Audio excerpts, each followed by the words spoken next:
Добро вечер во 24 отворено. Има ли пари во буџетската каса за амбициозно најавуваните проекти на власта? Ќе успее ли да го исполни ветеното или ќе отвори нови должнички кратери кои ќе ги враќаат внуци и правнуци? Големи тендери, многу прашања, малку одговори. Тендер коалиција која успешно обстојуваше 10 години, сигурен клуч за успех или пат за конечно разединување меѓу Груевски и Ахмети? Кој кого држи во рака? Ќе бидат ли пресудни парите за иднината на земјава, бизнисот, стопанството, здравството? Дали Македонија стана фабрика за тендери? Колку авантуристичките политики на власта во трка по пари го срушија и јавното здравство? Многу теми во ова 24 отворено во предвечерието на или во финишот, во финалето на преговорите за идната влада. Вечерва со нас во 24 отворено Сабина Факич од Центарот за граѓански комуникации. Добро вечер. Фатмир Битики од Комората на Северозападна Македонија, доктор Милчо Паневски, професор доктор Милчо Паневски и Ариф Муса, поранешен антикорупционер. Факич, како вовед во темата, која што многу долго и широко се зборува во Македонија, меѓутоа никогаш не можеме да ги извлечеме веројатно најпрецизните одговори, вечерва ќе се обидеме. Многу се зборува за набавките, за фамозни тендери. Годишно во Македонија се вртат и до 900 милиони евра, што е речи си третина од буџетот. Знам дека вие детално и стручно ги анализирате, но сепак ако треба да дадете една генерална оценка во овој дел, представуваат ли овие набавки извориште за корупцијата? Колку се тие една плодна почва за да ја промовираат и да ја држат на високо ниво, она за што многумина зборуваат кај нас перцепцијата за корупцијата? Па, перцепцијата за корупција во јавните набавки е исклучително голема. Според нашата анкета направена во декември 2016 година, значи пред само еден месец, дури 76% од фирмите кои се анкетирани сметаат дека има корупција во јавните набавки. Разликите постојат само во интензитетот, дали буквално секој тендер е предмет на корупција или се добива со подкуп или станува збор за помала фреквенција. Секако постојат и низ за други индикатори кои јас во текот на емисијата ќе се осврнам подетално, кои укажуваат на тоа дека имаме проблем со корупцијата во јавните набавки, што секако е резултат на отсуството на еден системски начин на следење, на контрола и на санкционирање на корупцијата во јавните набавки. Ние, за жал, таков систем немаме и од тука фактот е дека јавните набавки се јавуваат и како сериозен генератор на корупцијата во Македонија. Битичи, тоа е страшно висок процент на перцепција за корупција што владее кај бизнисмените. Доаѓате директно од тој сектор. Нашите власти умеат да кажат тоа е само перцепција, која што ја наметнуваат медиумите или одредени други центри политички. Сепак доаѓате директно од таму, веројатно и како комора и вие како бизнисмен и вашите членови секојдневно сте присутни во овие јавни набавки, јавни тендери. Како го чувствувате вие директно тоа? Па, веројатно секоја перцепција има вистина позади тоа. Да претпоставиме дека не е 100% вистина тој процент. Ако кажеме дека е приближно 80%, сепак е висок процентот на тие кои што веруваат дека во јавните набавки има корупција. За жал, јас морам да потврдам дека стопанствениците едноставно се откажуваат од процесот на јавни набавки или од јавните тендери, затоа што едноставно не веруваат во еднаков третман, во транспарентен процес и во процес во кој што конкурентноста ќе надвладее. Велам за жал, затоа што веројатно години наназад гледаме дека без разлика дали се зборува за мали, средни, големи јавни набавки, ние завршуваме кај еден те исти компании или еден круг на компании кои што некако сите ги зборуваат и озборуваат и реалните предприемачи велат ние можеме со наши сили и не би сакале да бидеме во тој круг на компании во кој што другите се движат и нормално можеби не е најпаметно да се откажеш, но таква е природата и културата и менталитетот во Македонија. Луѓето се откажуваат, не се борат за своите... Кога ќе речеме дека само едните исти компании учествуваат, Факич, имавте ли вие показатели некои за тоа колку компании учествуваат на овие тендери? Постојат ли такви податоци што се мерливи? Апсолутно постојат, бидејќи се уште не се обработени статистичките податоци, не располагаме со вкупно, да кажем, податоците за 2016 година. Јас како пример можам да ги посочам податоците за 2015 година. Значи, анализите покажуваат дека 20 фирми кои добиле вредност на најголем дел од тендерите учествуваат со дури 33% во вкупната вредност на тендерите во Република Македонија. 300 милиони евра, да речеме. Значи тие добиле 250, да бидеме поконкретни, 250 милиони од тие 750 милиони кои вкупно се потрошени на јавни набавки во 2015 година, значи само 20 фирми добиле 1/3. Ако се спуштиме на локално ниво, изготвивме база на јавните набавки на општините, овде концентрацијата произлезе дека е уште поголема, па таму околу 1/3 од тендерите е концентрирана кај само 10 фирми. Секако дека ова е еден од индикаторите кои укажуваат дека системот за јавни набавки не функционира како што треба и она на што укажува битики, дека очигледно таа загубена доверба на фирмите, отсуството, да речем, на вистинска конкуренција, фаворизирањето на одредени фирми е очигледно или, да кажеме, сосема видливо низ овие бројки кои се екзактни. Значи, само да се надоврзам, оваа бројка не е приближно ни на 1% од компаниите кои што постојат во Македонија. 74.000 регистрирани компании, зборуваме за 20, 30, 50, 100 нека бидат компании, тоа е 0,15%, 0,015% од компаниите во државата, што секако кажува тоа. Професоре Пановски, кога премиер и министер разговараат на телефон за проценти за провизија, например за автопатишта, дали е тоа премалку или е премногу, на што ве асоцира кога ќе чуете таков разговор? На добар бизнис. Дали значи тоа дека најголема компанија е државата или владата во Македонија? Во принцип да, меѓутоа оно што е страшно Чадиковски, што скоро 40% населението смета дека тоа е нормално. Имаше една анализа дека нормално е функционер да краде. Така да тие 25 милиона дали биле малку или многу од жутите, народот мисли дека тоа е нормална појава и дека треба да се краде. А што мислите вие? Па ја, нажалост, сум хирург, значи то би требало да пратите психијатар, затоа што очито дека некои работи се изместени во Македонија, а и изместени се и луѓето кои што се на позиција што треба да бидат пример за државата. Така да, ја како хирург не би можел да дам точна дефиниција. Чепреганов во едно интервју рече дека политичарите имаат проблем со моќта и всушност за тоа стојат силно фрустрирани личности. Тој не именуваше, се разбира, меѓутоа можеме да претпоставиме дека мисли на одредени фрустрации кои што се Имаме друг колега кој нешто слично кажа, името нема да му го цитирам, меѓутоа мислам дека на вашата телевизија патот на успехот колегата Мицев рече вика дека треба да бидете благодебилни за да прифатите све што се случува во Македонија. Тие 20 што разговара по телефонот мислат дека цело население е благодебилно и може да прават што сакат. И очито е дека 450.000 луѓе се или благодебилни или прифаќаат тоа што се случува во Македонија.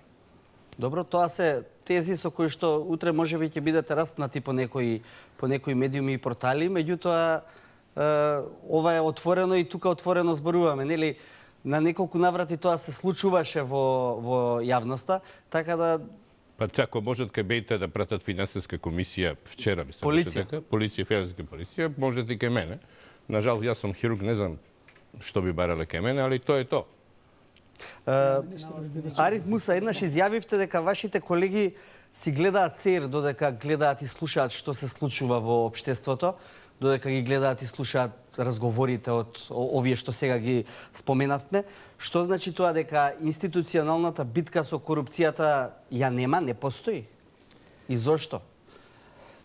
Па битката изгледа стои потјоргана. Значи, луѓето што се во комисијата слабо реагираат на овие случувања надвор од нивната зграда, да речеме. Оние апсолутно само треба да гледат телевизија и вашите извештаи, дневните извештаи на телевизиите и би требало да бидат во состојба да покренуваат барем некоја иницијатива до обвинителството или до управата за јавни приходи за таквите случувања, за тендерите, за некое збогатување или па да почнат да почнуваат да чепкаат по анкетните листови, каде што надлежноста, главната надлежност нивна е да го средуваат имотната состојба на функционерите. Значи, комисијата е формирана баш за таа намена. Ајде да речеме, нема доволно ингеренции во гонењето на луѓето за корупција преку судовите и преку обвинителството. Значи, треба иницијатива да достават до обвинителството.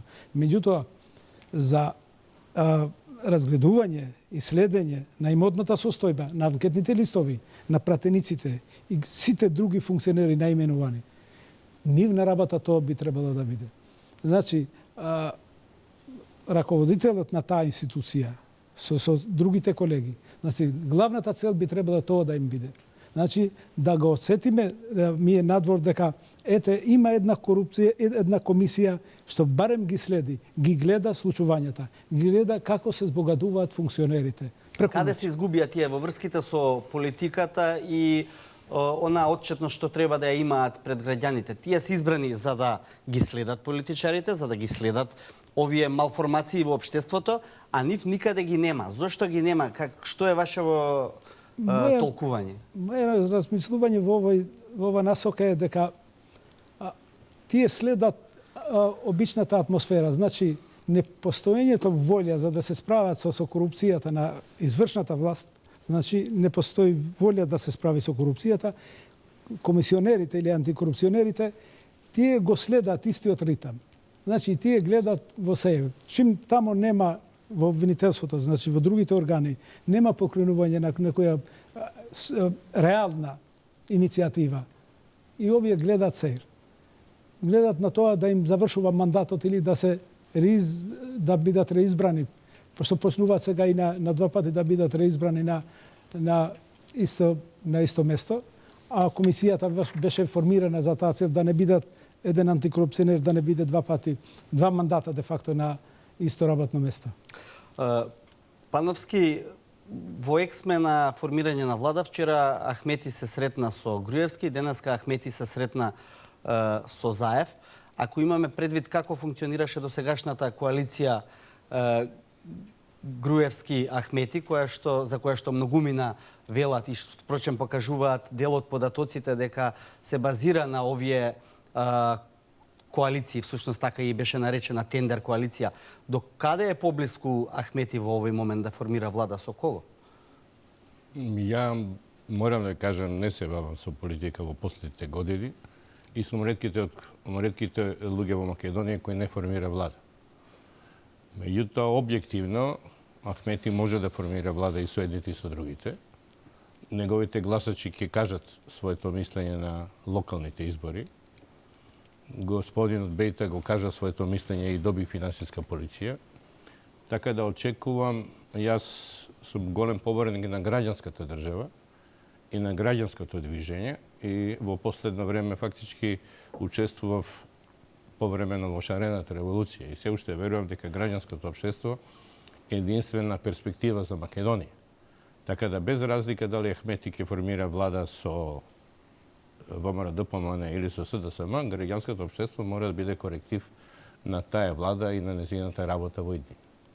Ова што се случи со всушност облегувањето со Невзат Бејта, бидејќи навистина коинцидираше со неколку настани и неколку изјави на Бејта и многумина всушност и самиот тој го протолкува како директен притисок врз него. Интересно е да се напомене дека на отварањето на проектот за кој што сега му е пратена финансиска полиција присуствувал токму тогашниот премиер, тоа го кажа лично Бејта. Мислите ли дека ова, да ја речеме, политика на сила која што се турка влијаеше и во бизнисот на сличен начин како што сега се турка во овој сегмент, всушност во самите преговори за влада? Ја само би кажал дека вчерашниот акт не е ништо ново. Не е ништо ново затоа што доаѓа од истата гарнитура. Ние без разлика дека имаме една техничка влада. Колку легитимна, колку нелегитимна, тоа е некој друг ќе го каже.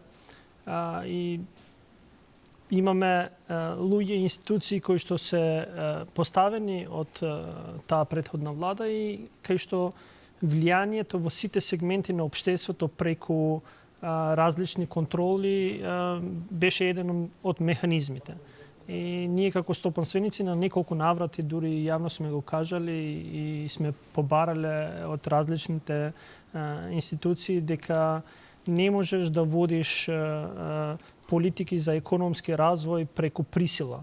Туку секоја институција треба да го најде правиот начин како. Ние и на управата за заемни приходи, и на финансиската полиција, и на други институции кои што непосредно се поврзани со стопанството, сме укажале дека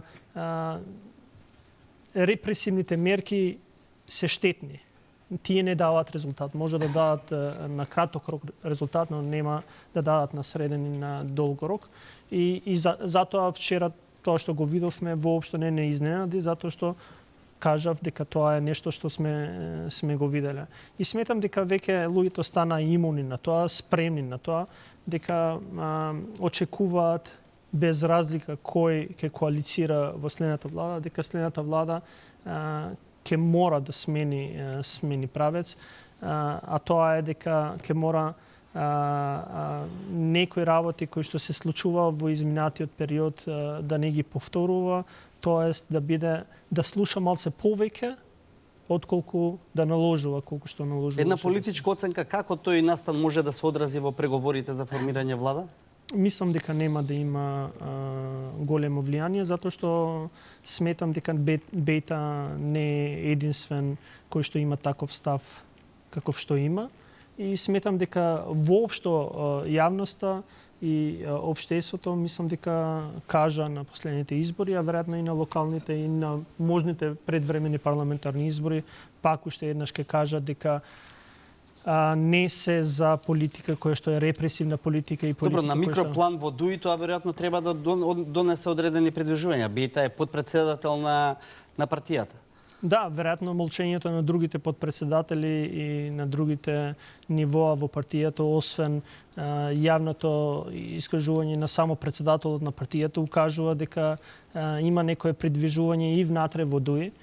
Ние можеме да преюдицираме какво е тоа, дали има натаму или наваму, но веројатно нешто се случува и вообичаено ние сме оптимисти, нели, стопанствениците, дека случувањето се во правецот во кој што сите би сакале, а тоа да видиме едно по-демократско општество, влада која што ќе биде по-транспарентна, по-отчетна и секако по-отворена, тоа е со видици за поддршка на стопанството, а не како што беше до сега.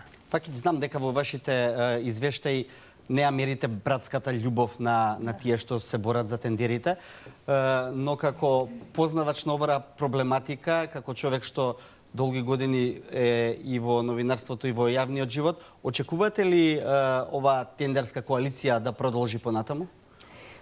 Па јас, за жал, можем да кажем само дека е крајно штетно за нас како граѓани што ние воопшто изборуваме за тендер коалиции и што сме доведени во ситуација на слаби институции кои очигледно на пазарот на јавни набавки не гледат како инструмент за поттикнување на економскиот развој, туку како на еден постизборен плен што треба да се дели.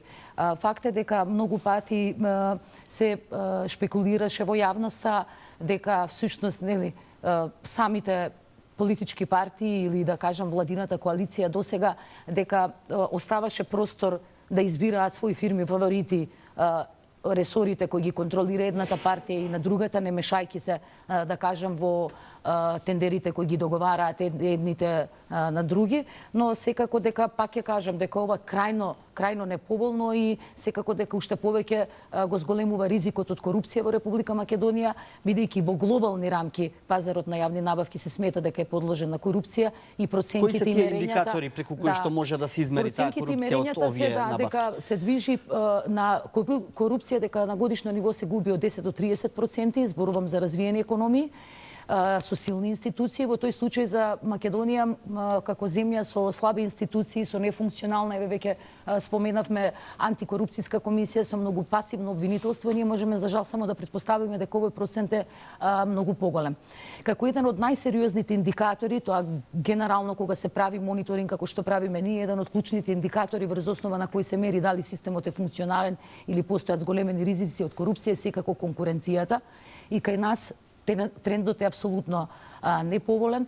Според наодите од мониторингот за првата половина од 2016 година, значи на 39% од тендерите сме имале само еден понудувач, што секако говори за мала конкуренција и го зголемува ризикот всушност овие 39% од тендерите. Една фирма се јавувала на 39% од тендерите. Од тендерите. И низ годините, да кажем, бидејќи ние овој мониторинг на јавни набавки го спроведуваме од 2008 година, да кажем дека од периоди на периоди во целите овие колку се веќе 9 години, дека процентот се движи од 25 до 39%, значи се јавува по еден понудувач. Државата, да кажем, на државно ниво, бирото за јавни набавки се јави еден понудувач. Во тој случај продолжува тендерот со тој еден понудувач? Законот ја дозволува, законот овозможува да се склучи договор со единствениот понудувач и со оглед на тоа што кај нас се планира за секој тендер да заврши со електронска аукција, всушност се зголемен ризикот дека сите фирми во очекување на таа електронска аукција, каде што доколку има конкуренција, кидат на натамошно намалување на цените, односно на своите понуди, дали за да продадат нешто или да градат и слично. Во тој случај кога се единствени понудувачи, всушност постои ризик договорите да се склучуваат со нереално високи цени.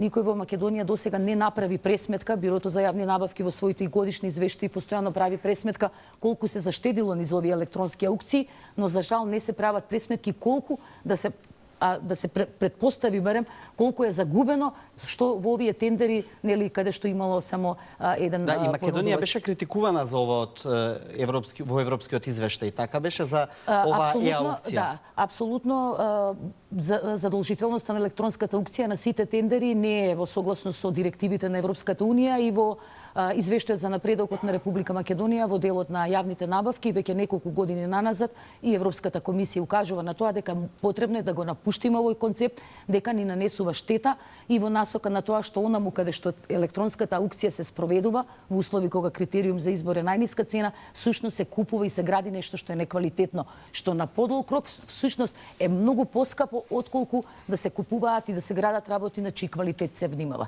Бидејќи производите кои се купуваат по најниската цена и со квалитет кој не е загарантиран, всушност многу брзо се расипуваат, па потоа нели ако е за некаков производ еве апарат, бидејќи овде го имаме докторот, па ме инспирира да кажам, нели во здравството на некоја клиника, доколку се купи нешто што е неквалитетно, се разбира дека тоа многу брзо ќе се расипе. Ако се купи апарат за кој се грижиме само дали цената е најниска, можеби потрошниот материјал е многу скап, па на тој начин ги губиме парите, значи зависи од ситуација до ситуација. Како беше она сиромавиот два пати плаќа, а ова го преплаќа уште неколку пати затоа што во една половина плаќаме нели она по оваа логика сиромавиот два пати ќе платиме во она каде што немаме конкуренција од почетокот веќе плаќаме нереално високи цени. Нашиот сиромав 3 пати плаќа изгледа, да. Бидејќи ова е бројката што ја рековте од 39 перцепцијата дека околу 30% се губат во рамките на Европската комисија правени се значи комплексни пресметки и во рамките на земјите членки на Европската унија е проценето дека всушност од 10 до 30% зависно од секторот се губат буквално на корупција. Што подразбира тоа? Ако кај нас тоа 40% на 700 милиони, тоа се околу 300 милиони евра кои се губат во корупција, 400 милиони по 10 години се 4 милиарди евра. Така можеме грубо да кажеме, а да не погрешиме многу, што е навистина страшна бројка. Пановски, малку да бидеме актуелни сега во овој миг, во тек е еден тендер за градба на клинички центар во Скопје. кој што напати излегува министерот со различни бројки за цената на неговото чинење. Вела дека сега откако ги добија понудите од фирмите, дека ќе се бараат дополнителни пари и дека тоа може да се турка.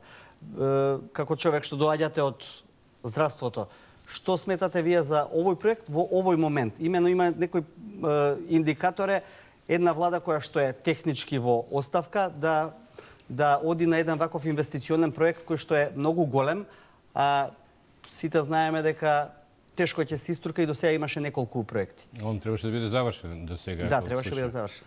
Прво видите, единствено што се слагам со Тодоров е дека тој е капитален објект.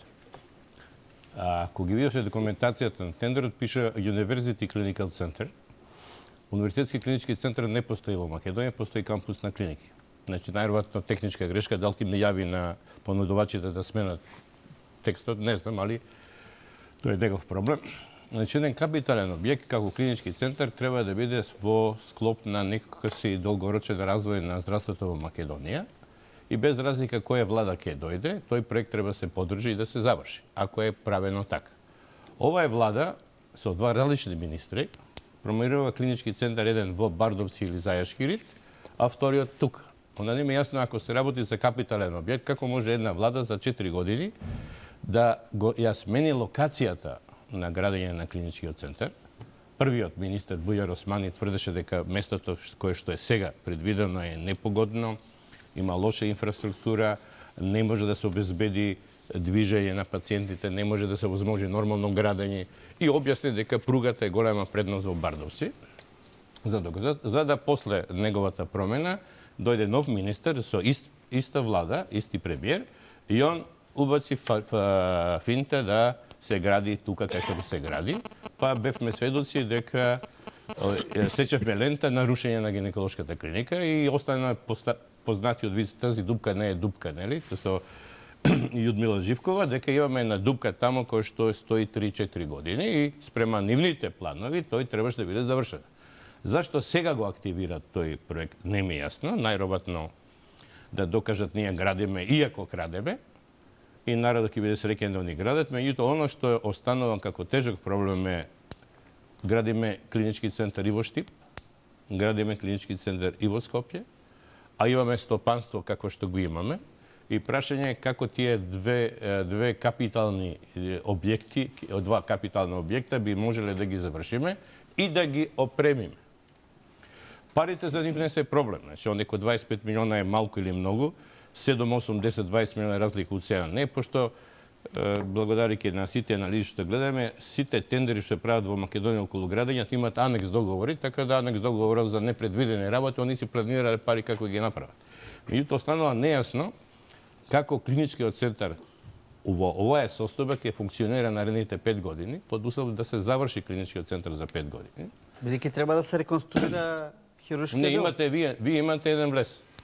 Еден влез кој што е на Водњанска, имате еден влез кој што е под Тасино Чешмиче Малечко за колите, а таму треба да доваѓаат камиони, бетонерки, не знам што све треба да доваѓа. И теоретски. Да, сообраќајното решение веќе истакнато како проблем во тој тендер. Второ, инфраструктурата, не знам дали инфраструктурата на тој објект може да издржи таков голем објект. Посебно што мислам дека вчера нешто спомињава кои клиники све кидат тамо ги набројува, јас сум просто шашардисан. Али факт е дека поедини клиники во нашиот сегашен кампус на клиники имаат услови кои што се под достоинството за било каков пациент. Само да спомнам невролошката клиника која што ја мислам у задни 15-20 години се прави нова и се реконструира. И да сега, ако некој сакаше, тоа може да го заврши. Се разбира, никој не ја спори потребата за изградба на еден модерен и современ клинички центар.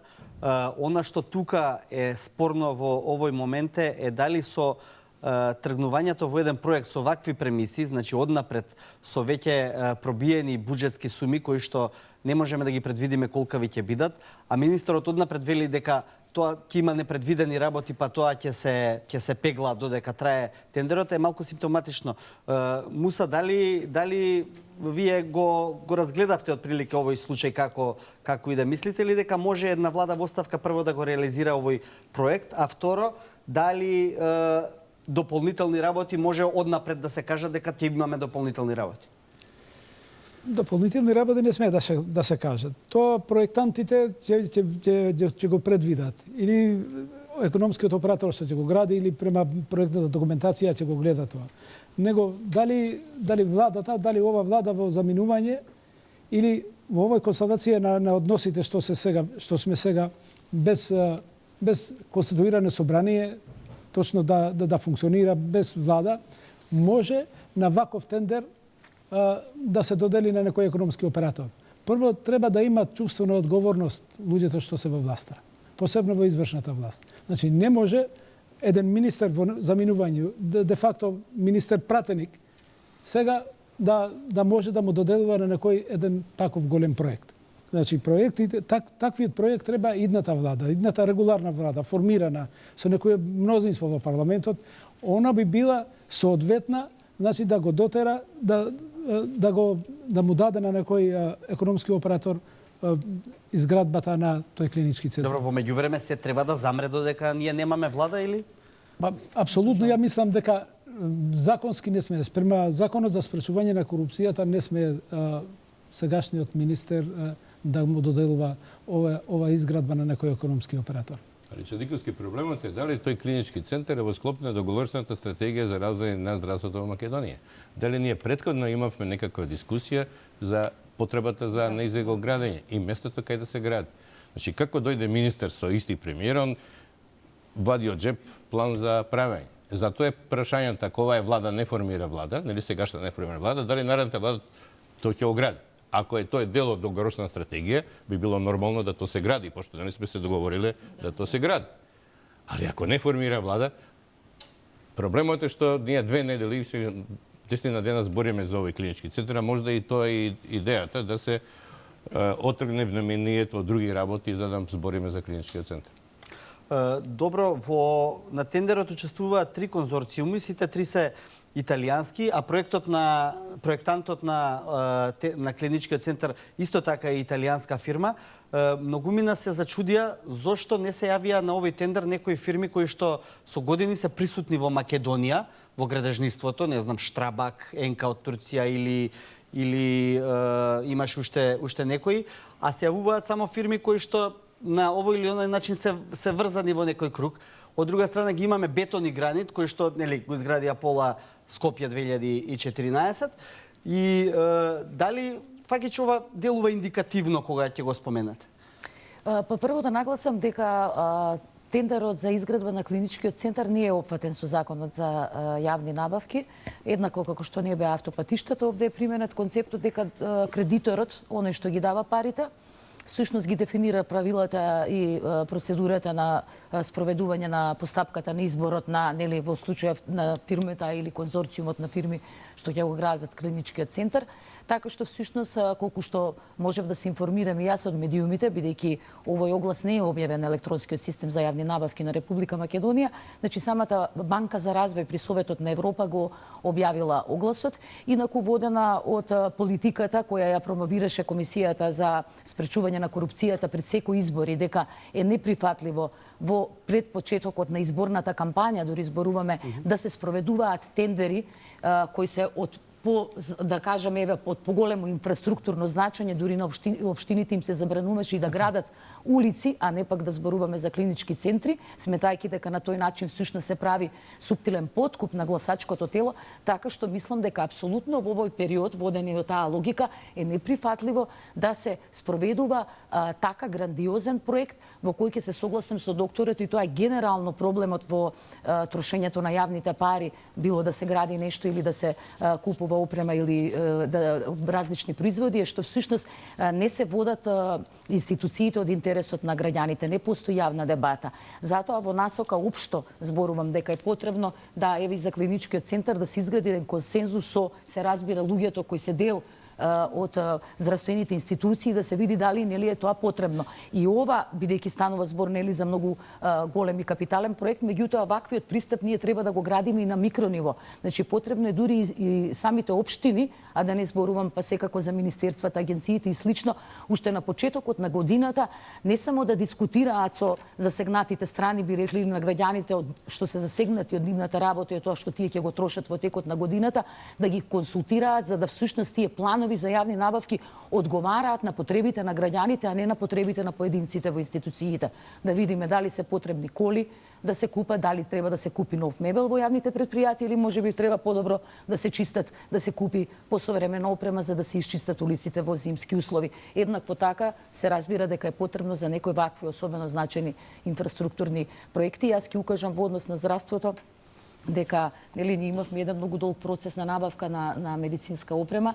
За жал, анализите кои беа правени од Државниот завод за ревизија на успешно се вели тоа, во која беа опфатени и анализирани сите тие набавки кои беа спроведени за опремата, всушност иако не беше квантифицирано, меѓутоа укажаа на тоа дека во голем дел опремата, значи пред да биде инсталирана и поставена во здравствените институции низ Република Македонија, истекол нивниот гарантен период, што пак го зборува за отсуство на еден концепт на да кажам на потребата кога се трошат јавни пари, всушност тие да го одразуваат интересот на сите граѓани, а не кампањски да се влегува во некакви инвестиции во кои се трошат пари. Едно мално надополнување, до ден денеска ние немаме отчетност што све е купено и по која цена. 3 пати се објавуваше тендерот, од 40 наводно порасна на 100 милиона, меѓутоа иако имаше барање и преку собранието за достапност на јавни информации, до ден денеска немате податок што све е купено со тој тендер и по која пара, за да можеме да направиме симпатична анализа колку тоа све да чини повеќе. Да не збориме дека таа опрема сега не се одржава и не може да се користи, пошто повторно стопанството и буџетот на здравството не може тоа да се го приушти. А во оваа насока логично е да се направи проект за зграда пред претходно да се знае каква опрема ќе биде инсталирана, бидејќи вие правите една соба која што е за магнетна резонанца, да речеме, а имаме различни габарити на сите тие. Сега можеби сгрешив, можеби овде лупнав нешто, меѓутоа за некои други одредени сегменти од здравството сигурно постојат различни. Пановски? Јас знам дека инженерот што работи на Институтот за радиологија беше повикан во стручниот тим да им објасни како треба да се гради тој дел на радиологија, пошто таму имате зрачење, имате посебни потреби на заштита.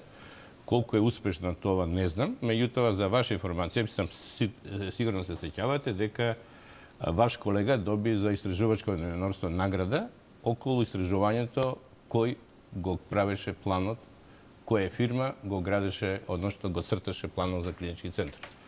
И откривме дека таа фирма е позната италијанска фирма која што италијанските корупционери, антикорупционери треба да се занимаваат со НЕС.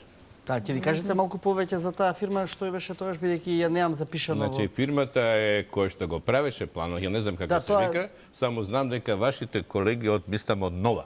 Тоа добива награда за истражувачко новинарство, пошто открива дека фирмата што го црташе, го изработуваше планот е проблематична. Добро, ајде тука да го погледнеме прилогот на Светлана Божиновска за делот со стојбите во здравството, поврзано со овие тендери, па после ќе се вратиме во дебатата.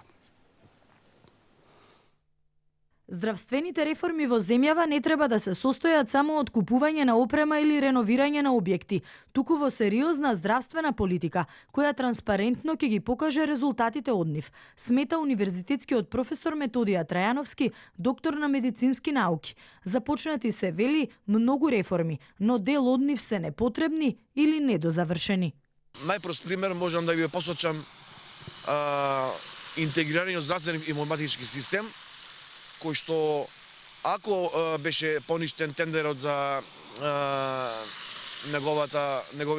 почетокот на неговата изградба како систем, почна со мој термин, мој доктор, мој рецепт и така натаму, меѓутоа изи се изи, затоа тој се викат здравствен интегриран информатички систем, каде што вие нема да барате по картони дали сте вакцинирани, која крвна група сте, дали сте преболувале од некоја болест, дали сте на нешто алергични, да можете без проблем да земете рецепт, да видите во која аптека може да има.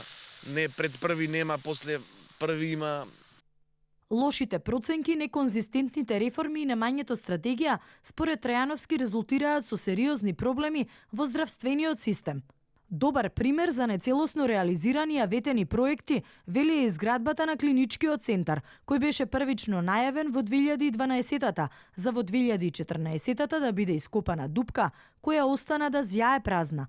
Но ако се оствари, ќе заврши со задолжување кои што со генерации ќе ги плаќаме.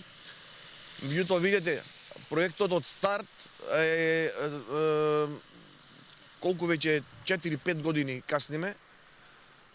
До сега требаше да биде готов, а тој, впрочем, воопшто не е ни започнат. Еве, гледаме дека има проблем и со тендерот во врска со самиот склоп на финансиската конструкција, за да не чини толку колку што сме и испланирале дека да не чини. И дај Боже да еве и сега и овој нов датум 2020-2021 или не знам веќе која година да биде готов. Забелешки за секторот здравство кој еден од адутите на ВМРО ДПМН беа нотирани и во извештајот на Европската комисија за напредокот на Македонија. Покрај забелешките за политиката кон справување со ХИВ и СИДА, во извештајот се забележува дека постојат инвестиции и обуки во јавното здравство, но тоа не се прави на системски начин. Нова опрема се инсталира во субстандардни објекти, во здравствените објекти недостасуваат соодветно обучени кадри. Воспоставувањето на електронскиот здравствен регистар е започнато, но електронската здравствена картичка останува само делумно функционална, се вели во делот на извештајот за јавното здравство. Нашата публика тука се амбицираше да постави неколку прашања за нашите гости. Тоа се студенти и представници на невладини организации. Повелете микрофонот кај вас. Ала многу. Како Сорос или не се од Сорос? Тоа не знам јас, се извинувам. Тоа е многу Тука не се субјективно, меша. зависи кој како го гледа. Добро вечер на сите. Морам да кажам дека одлична тема сте одбрали денес.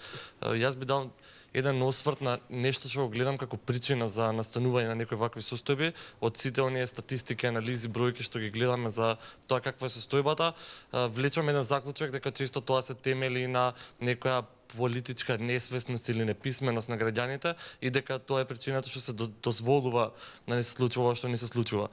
И повторно упорно збориме за анализи, статистики и ни се потврдува едно те исто.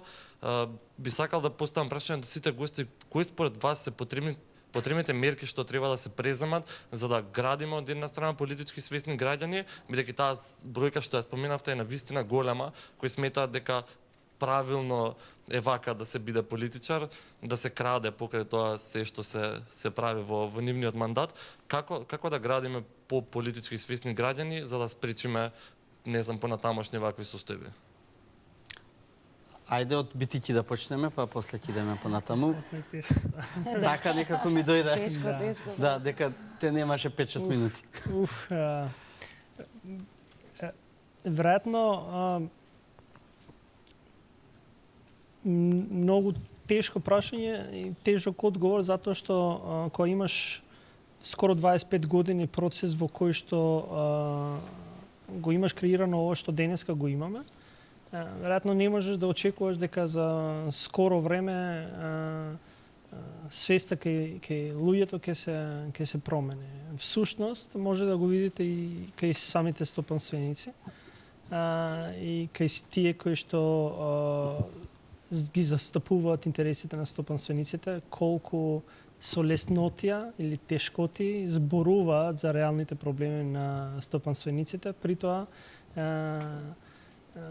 да се искрени во нивните намери. И затоа, веројатно, се косиме често со мои колеги околу тоа која е вистината и во политиките за економски развој и воопшто во политиките во државата.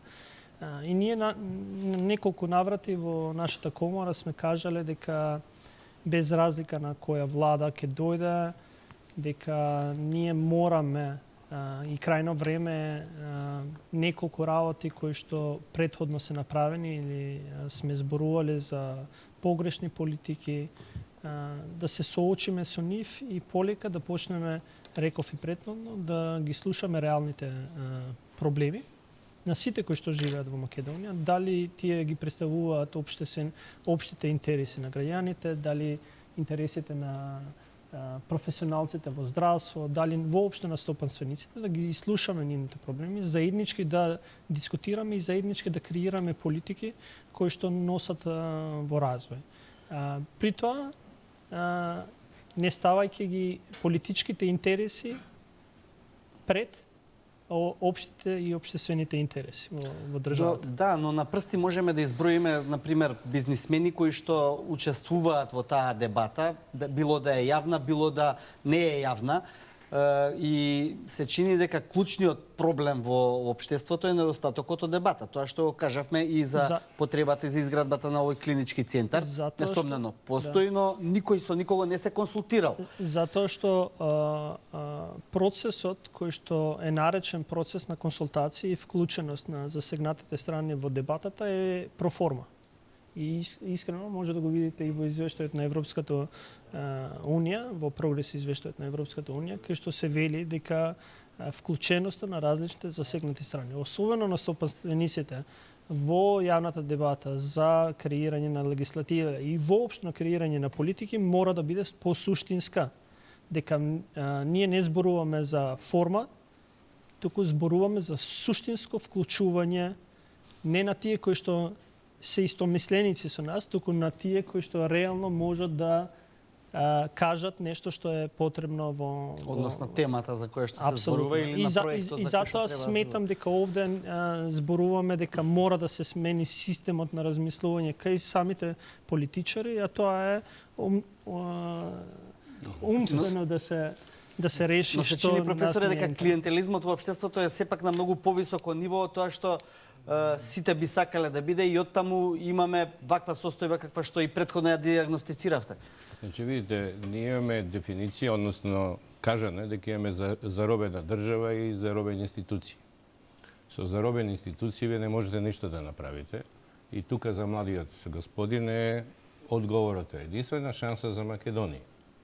Е градење на граѓанска држава и граѓанскиот сектор треба да се ја преземе улогата за коректив на државата и да каже каква држава сака.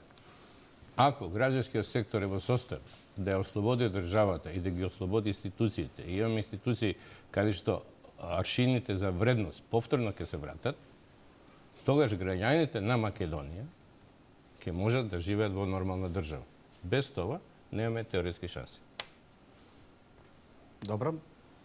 Задоволни сте од одговорот? Друг некој од публиката, повелете, позади вас е микрофонот. Добар ден. Добро вечер. Добро вечер. Пред се моето прашање се води до докторот. Конкретно на 2012 година, каде што се одржува протестите од лекарите на скупските клиники, каде што бевте еден од водачите, заедно со доктор Дејан Ставрич. Кажете ми, дали нешто од тогаш се има нешто променето, дали осетивте некоја промена или сето тоа останало исто? Да, има голема промена. Министерот Тодоров има телефон со предплата кој ќе стисне копче, се навоѓаат 50, 60, 100, 200 колеги кои ќе заседнат зад него и ќе му прават декорд за било каква промена. Значи, докторите не успеават да се изборат за своето право. Клиентелизмот на најголемиот дел на моите колеги беше таков, да не сакава да се промени ништо во здравството, затоа што тие што нешто вредева ја напуштива Македонија, другите отидува во приватните клиники, а тие што останава на синдикати, место и така дале, сметава дека ова е најдобра прилика да имат каков таков приход и да живеат нормално, и затоа имавте контраштрајкови, контрапротести, имавте декор. Само пред 2 дена, ако видовте, не знам дали сте приметили, имате ЈЗУ, УК. јавна здравствена установа, универзитетска клиника, државна кардиохирургија. Кажете ми, ако е јавна здравствена установа и универзитетска клиника, зашто треба стои државна кардиохирургија, не стои само кардиохирургија? И тоа моите 20 колеги мои бева под написот и опште не ми смета тоа што стои за нив. Така да, млади колега, на жалост, обидот за најголем број на прогресивни доктори беше угушен и купен благодарејќи на прислушуваните разговори и дејството на петата управа во МВР. Добро, благодарам. Некој друг од публиката? Немаме сега за сега. Во тој случај ќе предложам тука да преминеме на реклами и да се вратиме во дебатата, во финалето на дебатата после наредните 3-4 минути.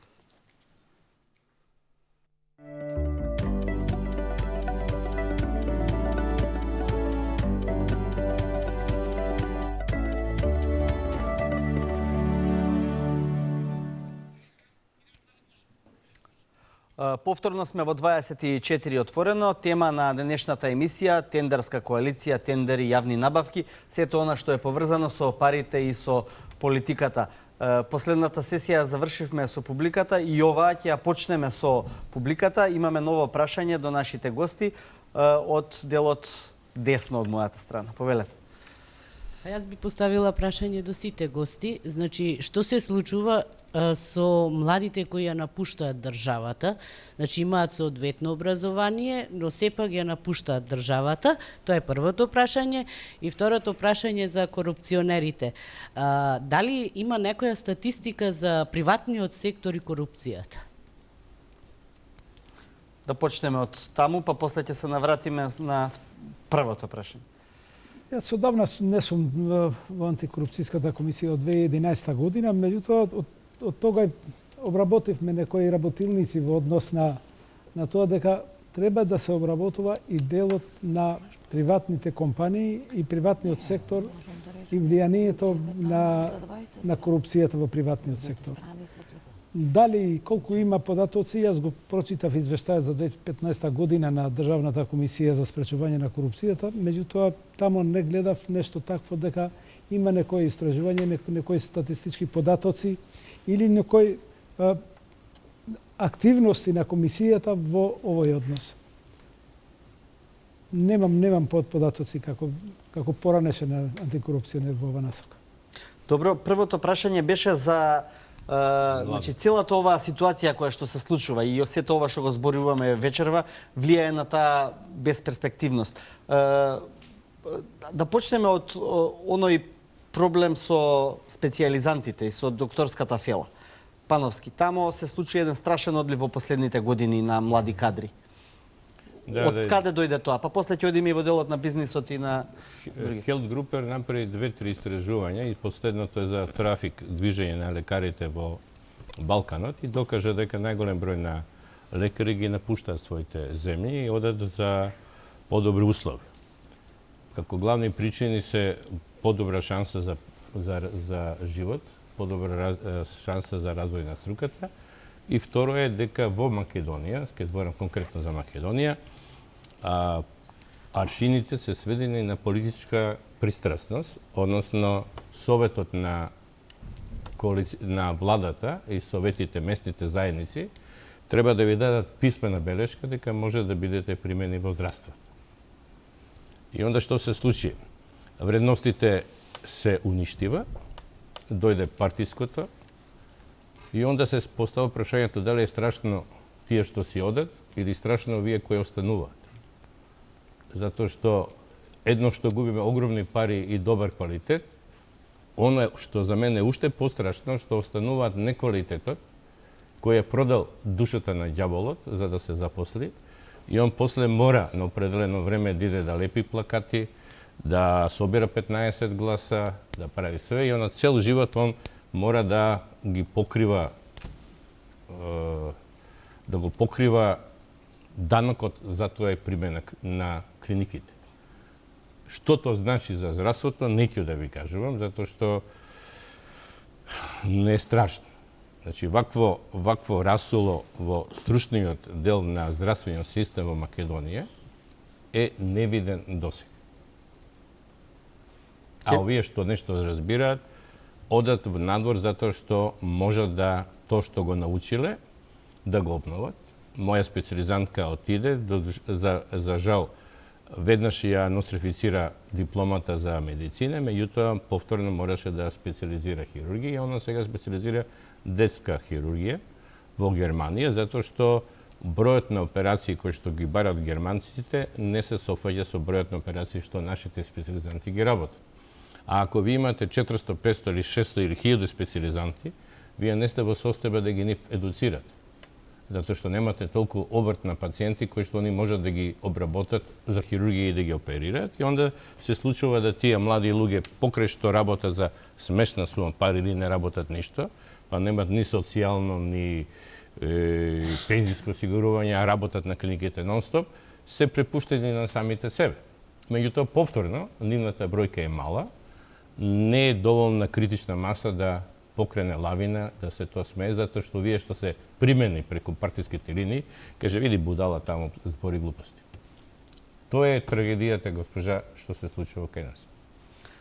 Битики, дали како бизнисмени, тоа многумина ми се пожалиле, дури имаат проблем да најдат работници за во своите компании. Да. Тоа значи дека тој одлив на млади кадри, особено на млади кадри кои што се поспособни или повешти во својата струка, е голем. Како го чувствувате вие тоа во бизнисот? Значи, јас ќе кажам две анализи кои што веројатно ќе дадат одговор зошто пак младите заминуваат.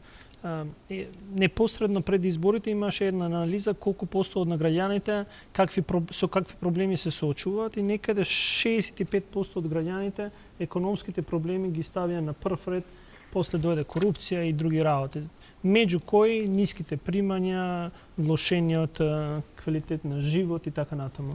И тоа ти укажува дека 65% на граѓаните имаат реални потешкоти во државата.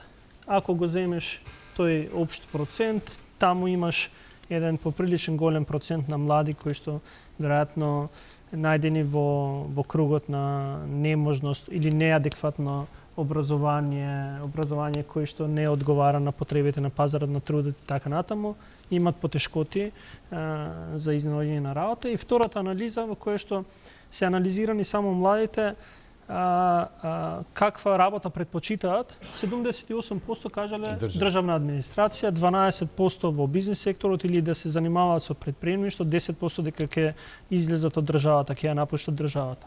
Со 12% стопанството не може да мрдне.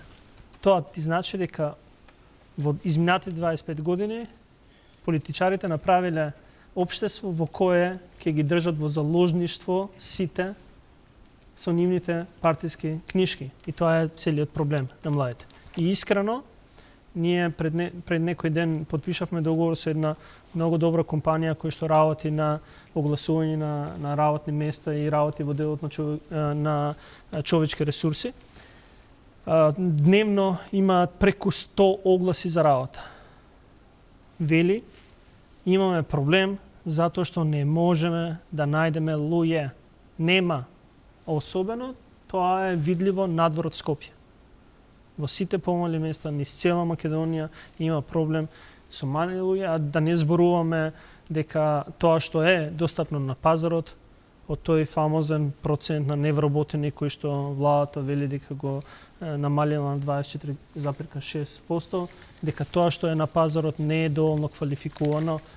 И морам да го кажам, тоа што ние веројатно во нашата комора, за гледачите комората на Северозападна Македонија, гласно го говориме дека владата мора да одговори на потребата на стопанството, а тоа е зголемување на минимална плата и просечна плата во државата. Дека со ваква политика на држање на ниска минимална плата ти креира сиромаштија. Во сиромаштија младите више не сакаат да живеат. Тие сакаат да мрднат. Затоа што со просечна плата во државата не можеш да ја исполниш ни потрошувачката кошница. Ти треба 1,5 просечни плати за да ја ги задоволиш да ја задоволиш потрошувачката кошница, а таа е на ниво на сиромаштие, да кажеме, затоа што таа е во суштина ти овозможува само да преживееш, а не да планираш семејство, не да планираш понатамошен развој на тебе како човек, и затоа сметам дека овде мора да се размислува за реални политики и во однос на поддршка на младите, и во реформи во образование, и реформи во платите, во поддршка на стопанство и така натаму. Значи, воопшто зборуваме за една клима која што не е многу возможувачка сега за сега. Но факич, сиромаштијата често продуцира послушни гласачи.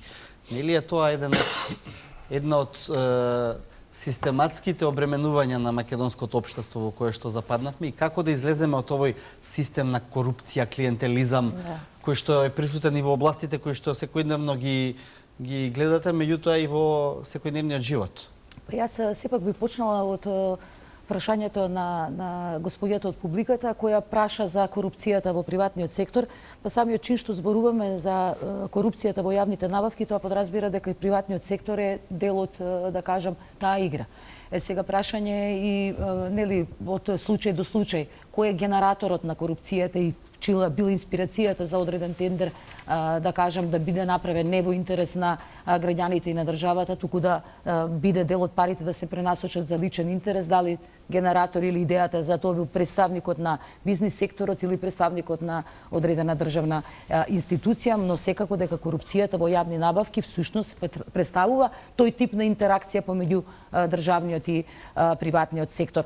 Она што мислам, не повторувајќи се со другите соговорници, она што мислам дека е значајно од аспект на спречување на корупцијата, еве да се вратиме повторно на областа на јавните набавки, е секако да се воведе еден солиден систем на контрола и следење, што ќе овозможи, нели, да се дефинира една институција, пак јас велам, значи да не биде тоа да направено без една поширока јавна дебата во која ќе се изјаснат секако и представниците на бизнис секторот и други релевантни институции, да се дефинира кој ќе ги добие тие ингеренции за следењето на тендерите, за да може на време да се алармира и да се спречи злоупотребата на јавните пари. И секако, ако некој ги превземе тие ингеренции за следење на јавните набавки, навреме да алармира до антикорупцијската комисија, навреме да алармира до обвинителството и при тоа се разбира за наодите за одредени злоупотреби во дадени тендери, да ја информира, се разбира јавноста. Сега имаме еден тендерски совет или совет за јавни набавки,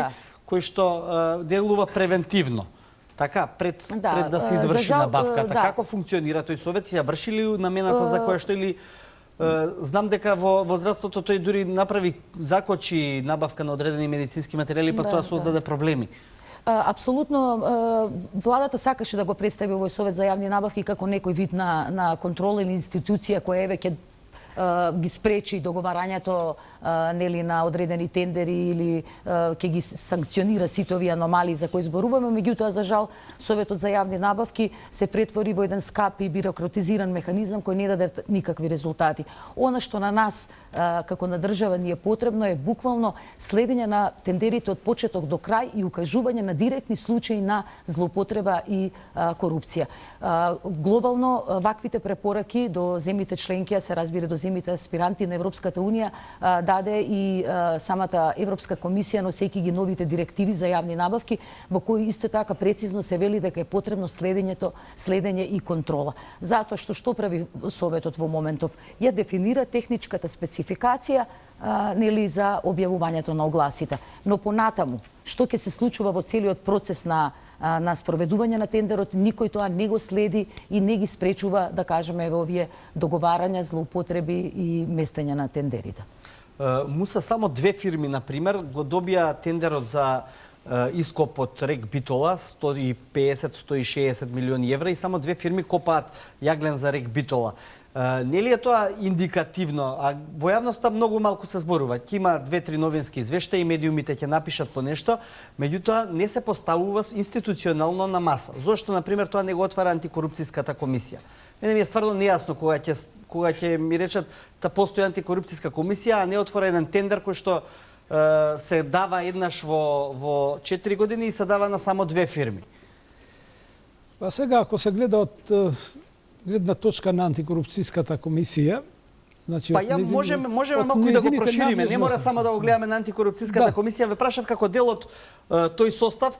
Порано се работеше многу повеќе, сега некако многу повеќе. Ја искрено не знам никој е председател на антикорупцијска комисија. Сега можда ова е моја неинформираност, ама сакам да кажам колку е таа неприсутност голема. Па, во таквите случаи не се тие прво не се професионалци да го разгледат сега како дали е законски спреман некој тендер.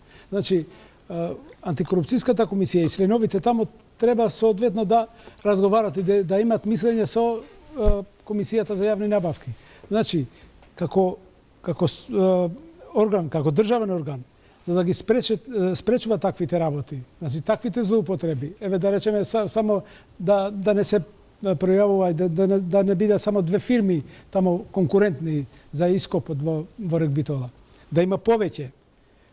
Треба професионалци добри да бидат и антикорупционерите, а за тоа што не го знаат и треба да имат мислење од другите органи. А тоа е баш комисија, ова Бирото за јавни набавки. Значи, дали соодветно е објавен тој тендер, дали тамо е, да речеме, е подигнат нивото на обртот на економскиот оператор за да конкурира во таков ископ. Значи, има некои работи што антикорупционерите се поврзани или се хендикепирани за тоа што реално не ги знаат работите. Затоа, за секоја иницијатива од антикорупцијски аспект гледано од комисијата треба да иде преку некоја друга институција. Ја од вас заклучив дека треба да ја укинеме антикорупцијската комисија. Мислам, треба да се не, антикорупцијската комисија или барем да ја реформираме. Да ја реформираме, не е добро поставена.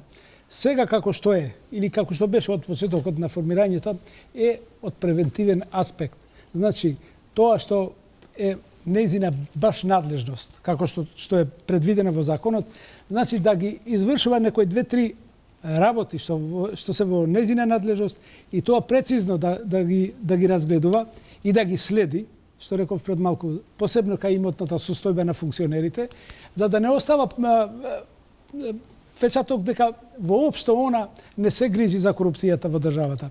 Иначе, за снаоѓањето за корупцијата, да речеме, посебно кај јавните набавки, она како комисија не е способна сама да ги разгледува документите и да доаѓа до некоја сознание или да заклучува дека во конкретниот случај има корупција и да го предаде кај јавното обвинителство.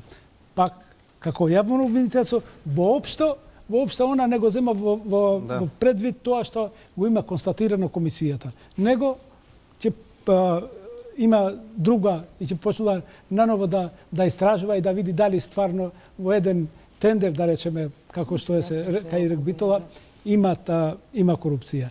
Значи, затајува иницијативата на комисијата, затајува негде друго. Затоа мислам дека комисијата исклучиво да се бави за спречувањето на судирот на интереси и да ги следи имотот и имотната состојба на функционерите. Ова бар да го извршува онака како што треба, како што е предвидено. Добро, и таа имотната состојба на функционерите исто така е предмет на чести манипулации, така да и тоа следење повторно е институционално оневозможено поради различни причини. Имате имот на роднини, на браќа, на пријатели, на кумови и се тоа. Факично сакаше да дополниш. Сакам да дополнам дека на годишно ниво, значи за ангажирање на механизација од приватни фирми, работници од приватни фирми, АД Електрани троши околу 50 милиони евра.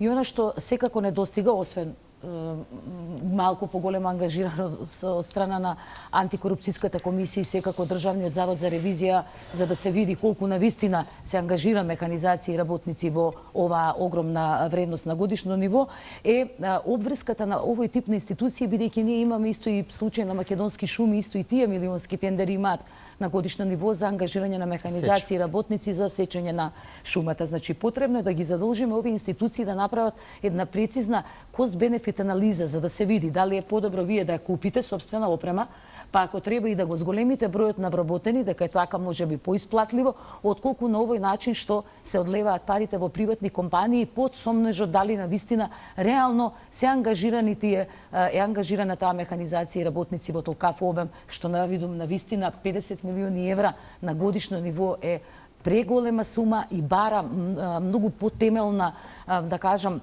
контрола од страна на надлежните институции. Инаку вака ние како што е сведен нашиот систем за јавни набавки или обврските, еве ќе речеме и на Државниот завод за ревизија, произлегува дека една мала градинка која троши, да кажем, и до 10.000 евра годишно и некоја институција која троши 200 милиони евра на годишно ниво, еднакви се пред закон, што е крајно нелогично. Потребно е многу поголема транспарентност, отчетност да имаат овие институции кои трошат многу големи пари, да бидат предмет на редовни контроли од страна на антикорупцијската комисија, која ќе излегува во некои периодични, да кажам, своји извештаи и ќе каже што е тоа што е констатирано, исто така да бидат почесто и предмет на ревизија од страна на Државниот завод за ревизија, а не да бидат ставени во купот и еднаш во 4-5 години да се влегува еднакво во АД електрани како што се влегува и во некоја градинка во Скопје. Битичи големи суми, голема корупција.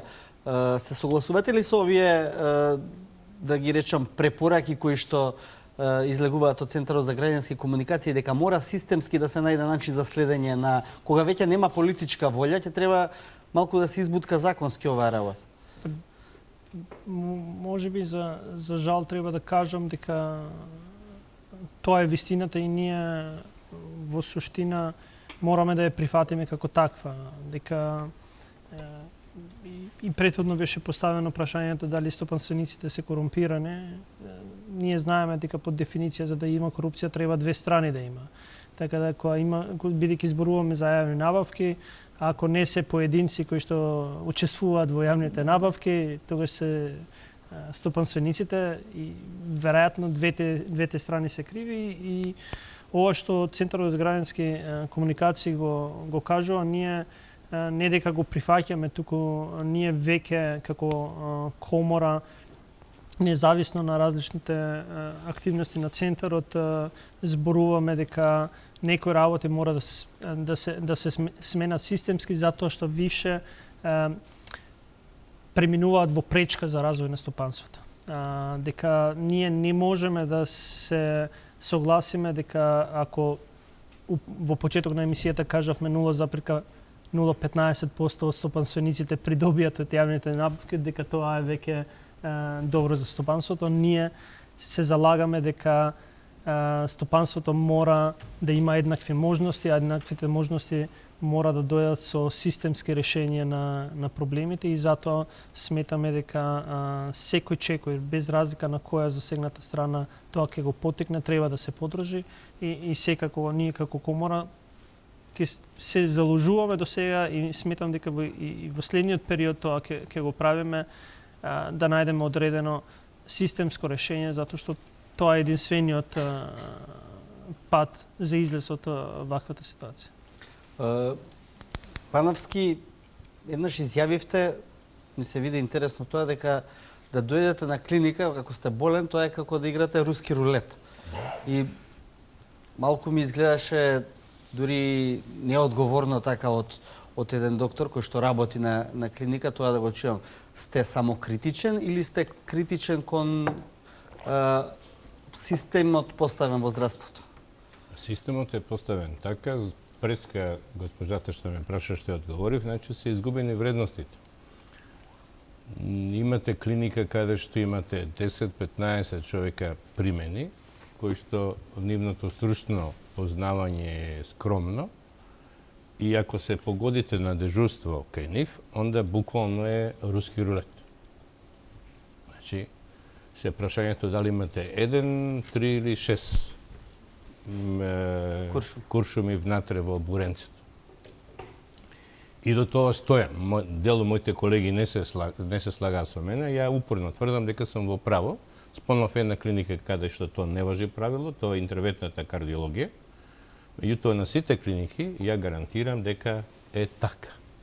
За ваша информација, знаете, ви имавте една афера Перде. 50 луѓе беа ослепени на една институција, за жал не го смена името на институцијата, познатата, нели, 100 ослепени, па тако дали и тако дали. И то се заташка таа институција. Тај беше шеф на оделот, па директорот на установата ја симна од програмата, па судот докажа дека директорот не е управо, иако он е стручен директор и нема право да ја симне од програма. Ајде да кажеме Стара воена болница, тоа е за град. Да. 8 септември. Пошто Фокус ја објави таа, бев таму, тоа не, тоа беше голема 8 афера. септември, голема беше. Потоа знаете вие сега дека граѓаните на Скопје задолжително према системот, што го спомна и мојот колега, мој термин, мора да идат да се јават во 8 септември и таму луѓето преку ноќ станава компетентни да решаваат се и сешто. Објавив случај каде што имавме една грешка која што се јави прв пат во Македонија за 27 години применување на таква метода. Се заврши судски све, меѓутоа никој не се испотресе зашто се дозволи да такви грешки се случува. Се таа е само врвот на ледената санта, нели? Ајзбрек. Ако проверите све што се случува во државните и приватните установи, а обврска на комората и на министерот е тоа да го прави, ќе видите што се случува.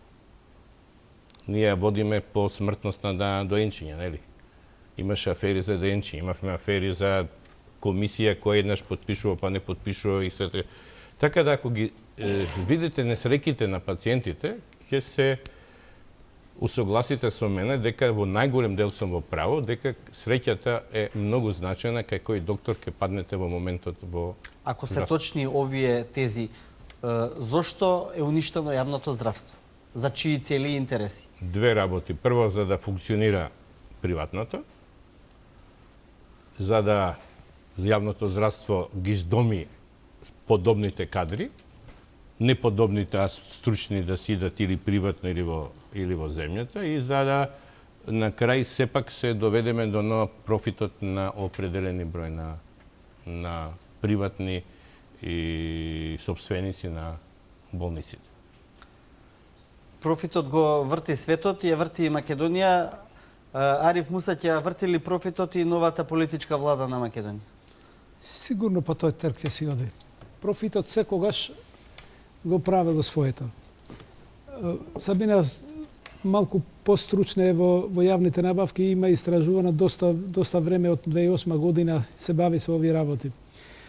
Јавните набавки и злоупотребата на јавните набавки е према мене изворот на лошите работи во Македонија. Изворот на корупцијата, изворот на криминалот во државата.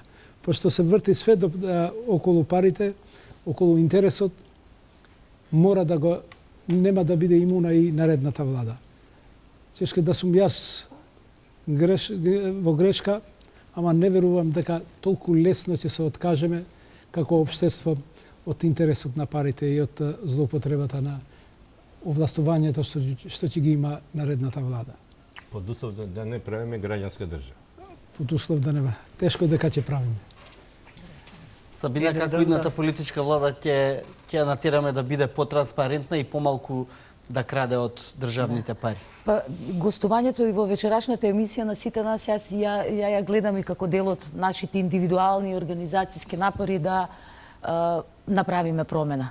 Во насока на тоа граѓаните да станат свесни за последиците од корупцијата во јавните набавки, бидејќи корупцијата во јавните набавки подразбира дупки по улиците, подразбира неквалитетен лек, подразбира апарат кој е расипан наместо да биде поправен, па плаќате по приватните клиники, подразбира дека вашето дете ќе оди во училиште кое прозорите ќе провејуваат наместо да им обезбедуваат топол простор.